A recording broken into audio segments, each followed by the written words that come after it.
लालची bottle petrol pump वाला। अरकू नाम का एक गांव था। वो गांव एक घाटी में था और चारों ओर से पहाड़ों से ढका हुआ था। वहाँ काफी ठंड होती थी और इसीलिए लोग वहाँ पर टूरिस्ट बनकर आते थे और आसपास के इलाके वाले लोग अपने अपने बाइकों में वहाँ पहुँचते थे।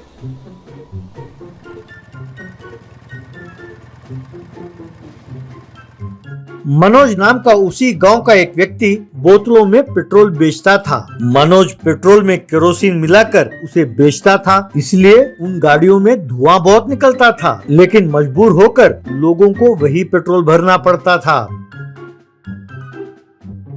एक दिन उसी गांव का सोनू नाम का एक बुजुर्ग आदमी अपने गाड़ी लेकर मनोज के पास आया। अब सोनू मनोज से, बेटा मनोज, मैं आजकल बहुत आलसी हो गया हूँ, इसीलिए तुम्हारे पास पेट्रोल भरवा रहा हूँ। जब से मैंने तुम्हारे पास पेट्रोल भरवाना शुरू किया, गाड़ी से धुआं बहुत निकलता है। तब मनोज, अरे चाचा, तुम गाड़ी आगे देख के चलाओ ना, पीछे मुड़ के देख के क्यों चलाते हो? हैं? पीछे तुम्हारे कौन बैठती है, मैं चाची को बताऊं? हैं? तब सोनू, अरे कमबख्त, मैं तो ये कहने आया था कि तुम्हारा पेट्रोल खराब है, उल्टा तुम मेरे घर में आग लगाने के चक्कर में हो। अब दोबारा तुम्हारे पास कभी पेट्रोल भरवाने नहीं आऊंगा। तब मनोज, अरे चाचा ठीक है, मैं कुछ करता हूँ। अरे एक पेट्रोल के चक्कर में तुम्हारे घर में आग थोड़ी लगाऊंगा, चलो आते रहो चाचा। यूं कहा तब सोनू वहाँ से चला गया।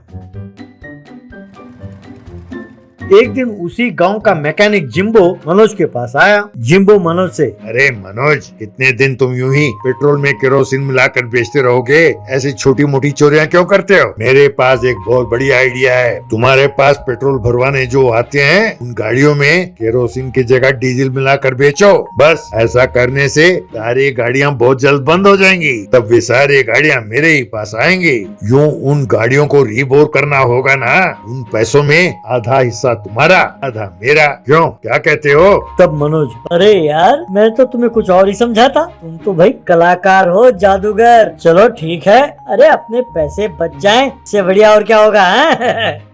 इस तरह अगले दिन से मनोज पेट्रोल के साथ साथ थोड़ा थोड़ा डीजल मिलाकर बेचने लगा। इस तरह डीजल मिलाने के बाद वे गाड़ियां 1 घंटे में ही बंद हो जाती थीं। तब लोग उन गाड़ियों को लेकर जिम्बो के पास आते थे। तब जिम्बो ये कहता कि गाड़ियों को रीबोर करना है और उनसे पैसे ऐंठता।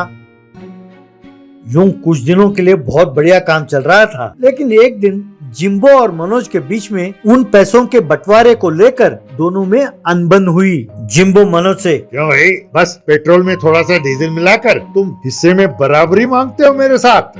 मेहनत मैं करता हूँ, गाड़ियों को ठीक मैं करता हूँ। क्यों, क्या मैं डीजल मिला के पेट्रोल नहीं बेच सकता? तब मनोज, क्यों भैया, तुम डीजल मिलाओगे पेट्रोल में तो ठीक है, हो जाए सर, तुम पेट्रोल बेचो, मैं किसी को नहीं बताऊंगा कि तुम उसमें डीजल मिलाते हो। मैं अपनी कसम खाता हूँ, करो जो करना है, मैं भी देखता हूँ तुम कौन सा तीर मार लेते हो। तब जिम्बो, बस इसी बात पे अड़े रहना है। कुछ ही दिनों में मैं अपनी नई गाड़ी में घूमूंगा, तब तुम्हें जो करना है कर लेना। तब मनोज मान गया।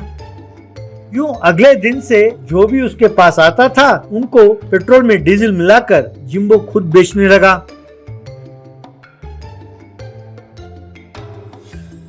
तब अरकू आने वाले सारे गाड़ियां आधे रास्ते में ही जाम हो जाती और गाड़ियां सड़क पर ही बंद हो जाती। तब सब लोग जिम्बो के दुकान पर ही सब गाड़ियों को लाकर वहां सर्विसिंग के लिए छोड़ जाते। तब एक ही समय इतने सारे गाड़ियां जिम्बो के गैराज में भर गईं। ये देखकर बहुत खुश होकर जिम्बो मनोज के पास गया और उससे कहने लगा, क्यों भाई पेट्रोल बॉय, देखा मेरा टैलेंट है। अब तुम अपना दुकान बंद कर लो भैया, किसी और गांव में जाकर अपना धंधा शुरू करो। तब मनोज, अरे पगले, जब तुम गाड़ी में बैठने की बात कर रहे थे तो मैंने सोचा पता नहीं क्या कह रहे हो, तुम पुलिस की गाड़ी में बैठने की बात कर रहे थे क्या? अरे भाई, अब मैंने तो ऐसा नहीं सोचा था। यार मैं चोर जरूर हूँ, पर फिर भी मेरे कुछ असूल हैं। मैं हमेशा ये ध्यान रखता हूँ कि यहाँ का लोकल आदमी कौन है और बाहर से कौन आया है, कौन सी गाड़ी नई है, कौन सी पुरानी। तब मैं पेट्रोल में डीजल इस तरह मिलाता हूँ कि लोग यकीन करें कि उनकी गाड़ी में ही कोई खराबी है। पर तुमने क्या किया, ना नए गाड़ी की परवाह की ना पुरानी, सब गाड़ियों में एक जैसा ही डीजल और पेट्रोल मिलाकर उन गाड़ियों में भरा। तुमने सबके गाड़ी में एक जैसा मिलावट किया और सारे गाड़ियाँ तुम्हारे पास आ गयी। नए गाड़ियाँ भी बंद हो गयी। जब नई गाड़ियाँ बंद हो जाए तो जानते हो क्या होता है? कंपनी का मैकेनिक आता है ठीक करने। वो पूरी गाड़ी को चेक करेगा और तुम्हारे डीजल मिलाने की कहानी सबको सुनाएगा। तब वो सोचेंगे उन्होंने ये पेट्रोल खरीदा किसके पास, तब नाम आएगा तुम्हारा। उन्हें पता चल जाएगा कि तुमने उनके साथ धोखा किया है। तब वो सीधा पुलिस के पास जाकर तुम्हारे खिलाफ कंप्लेंट करेंगे। तब वो तुझ जैसे कमीने की खूब बढ़िया सेवा करेंगे। क्यों, मैंने ठीक कहा ना? इतने में गाड़ियों का मैकेनिक आया। उसने गाड़ियों की जांच की और कहा कि वो पेट्रोल मिलावटी है, उसमें डीजल भरा है। बस सब लोगों ने मिलकर जिम्बो को खूब मारा और उसे पुलिस के हवाले किया। ये देखकर मनोज हंसने लगा। बाद में पुलिस जिम्बो को जीप में बिठाकर ले गई।